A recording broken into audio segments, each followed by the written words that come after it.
ایک صاحب سے میں نے کہا کہ جناب وہ 2000 ریال لگ گیا تو کیا کرنا ہے؟ کہنے کوئی مسئلہ نہیں، پاسپورٹ نواں بنوا لو، گنجائش ہے، یعنی ہر شے کا حل ہے۔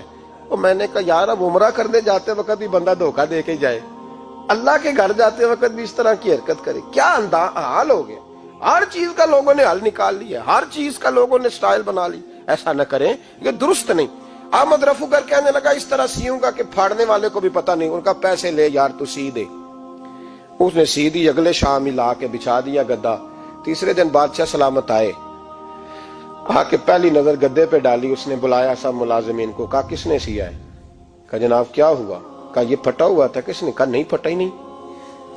وہ کہنے لگے بنو بات، میں خود پھاڑ کے گیا تھا، تو بتاؤ صحیح سیا کس نے ہے؟ کہا جناب آپ پھاڑ کے گئے تھے تو بتایا کیوں نہیں؟ فرمانے لگے اسی لیے تو بتایا نہیں تھا کہ تم خود تحقیق کر لو، بلاؤ بتاؤ سیا کس نے۔ تو بلا لیا، احمد رفو گر آ گیا۔ اس کو جب بلا کے سامنے بادشاہ کھڑا کیا، کہا بھئی تو نے سیا ہے؟ کہنے لگا حضور آپ کے سارے ملازم کٹھے ہو کے آئے تھے، میری غلطی کوئی نہیں۔ کہا نہیں یار تو بڑا کاریگر ہے، میں نے اپنے ہاتھ سے پھاڑا تھا پر مجھے بھی نہیں پتا چل رہا کہاں سے پھٹا تھا۔ اچھا یہ بتا یہ تھیلی جو ہے یہ بھی تو نے سی تھی؟ اس نے کہا جی آپ کے خادم کا ہی کارنامہ ہے، وہ فلانے علاقے کے قاضی صاحب آئے تھے، اس میں سے ہیرے نکال کے تو کھوٹے سکے بھرے تھے، تو مجھے بھی تھوڑا سا حصہ ملا تھا۔ محمود نے سارے گواہ بھی اکٹھے کر لیے، ثبوت بھی اکٹھے کر لیے۔ پھر قاضی کو بلایا، پہلے سارے ثبوت اور گواہ کیس حل کر لیا۔ پھر ہمارے ہاں یہ حال ہوتا ہے کہ مدعی 2-3 ہفتے کے بعد خود ہی ہاتھ باندھ جاتا ہے، کہنا تسی میری جان چھڈو، مجرم پھڑو پاوے نہ پڑھو۔ وہ کہتا ہے مجھے معافی دو، میں رہا۔ ظلم ہے نا، ظلم زیادتی ہے کہ جو بیچارہ اتنے سوال مجرم سے نہیں ہوتے جتنے مدعی سے ہوتے ہیں۔ اب یقین کریں اتنے سوالات ہوتے بیچارہ ہف جاتا ہے۔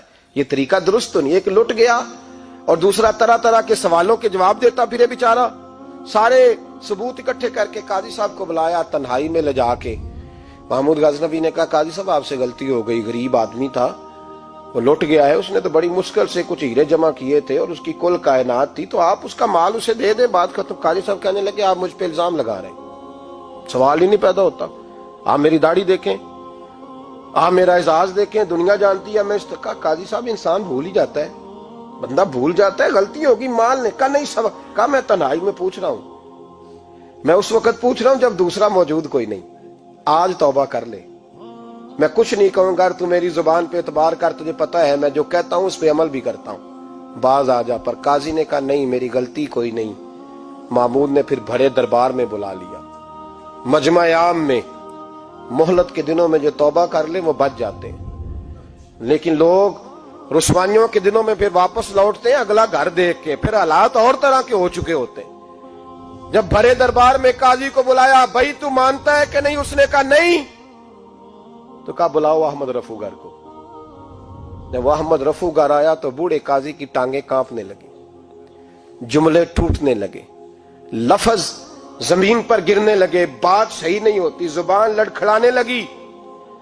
محمود کہنے لگے قاضی میں نے تجھے کہا تھا وہاں مان جا بات، اب بڑے دربار میں بول۔ تو جب قاضی صاحب کی گردن خود بخود جھک گئی تو دنیا سمجھ گئی، کہا نکل جا میرے دربار سے۔ محمود بولے نکل جا، اتنی تجھے عزت دی، اتنی بڑی تنخواہ دی، قاضی بنایا، اور یہ چھوٹی سی رقم کے لیے، تھوڑی سی رقم کے لیے تو بددیانت ہو گیا، چل چلا جا، نکل۔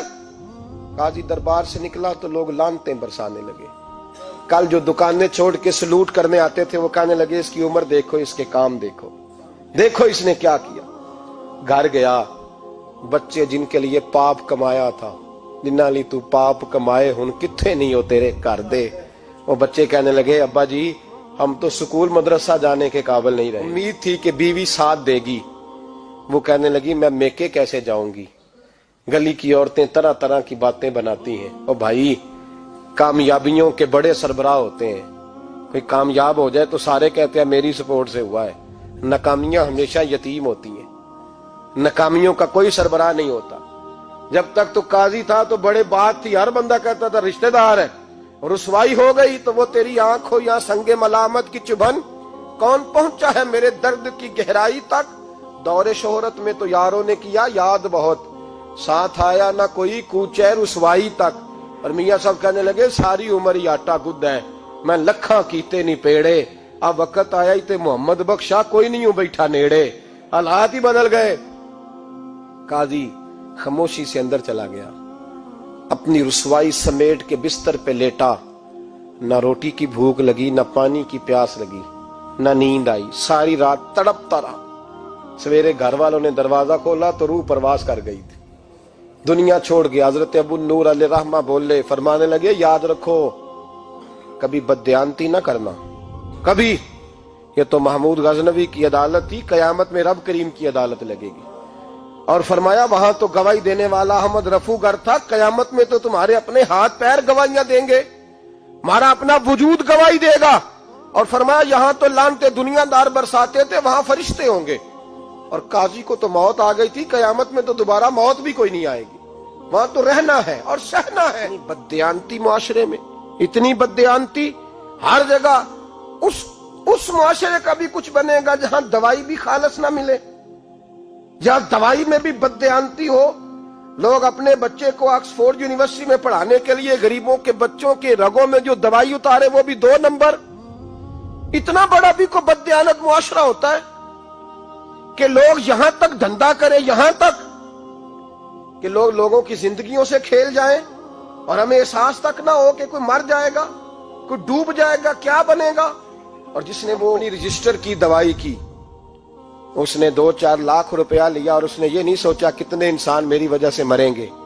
قتل صرف یہ تو نہیں ہوتا گولی مار کے مار دینا، لوگوں کی زندگیوں سے لوگ کھیل جاتے ہیں، لوگ تباہی کر جاتے ہیں، لیکن بددیانتی سے باز نہیں آتے۔ میرے رسول پاک علیہ السلام کے غلاموں، نبی پاک صلی اللہ علیہ وسلم نے ذرا سی بددیانتی، اور صحابہ کا یہ مزاج تھا، اتنی سی بھی کبھی ان سے غلطی ہوتی تو تڑپ